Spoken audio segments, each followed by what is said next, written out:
Indian അതിർത്തി കടന്നുള്ള ഭീകരവാദത്തെ പിന്തുണയ്ക്കുന്ന കാര്യം ഒരിക്കലും സമ്മതിക്കാത്ത പാകിസ്ഥാൻ പഹൽഗാം ആക്രമണത്തിലും ലോകത്തിനു മുന്നിൽ കള്ളപ്രചാരണം തുടരുമ്പോൾ സിന്ധു നദീജല കരാർ മരവിപ്പിച്ച് ഒരു തുള്ളി വെള്ളം പോലും കൊടുക്കില്ലെന്ന ഇന്ത്യയുടെ പ്രകോപനത്തിന് മറുപടിയായി വാചക കസർത്ത് തുടരുകയാണ്.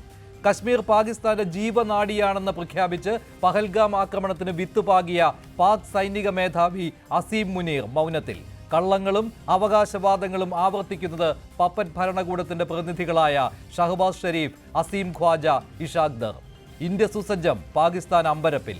ഇന്ത്യയിൽ പ്രധാനമന്ത്രിയുടെ നിർദ്ദേശത്തിന് സൈന്യം കാത്തിരിക്കുന്നു. പാകിസ്ഥാനിൽ സൈനിക മേധാവിയുടെ നിർദ്ദേശത്തിന് സർക്കാരും.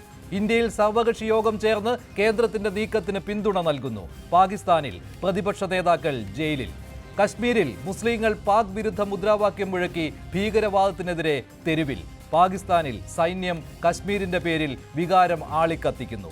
പാക് സൈന്യത്തിനെതിരെ പാക് ജനതയുടെ വികാരം ഉയരുന്നു.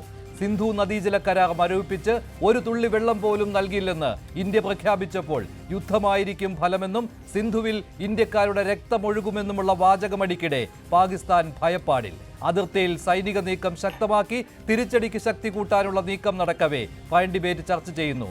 ജലയുദ്ധത്തിൽ തീരുമോ പാകിസ്ഥാനുള്ള മറുപടി?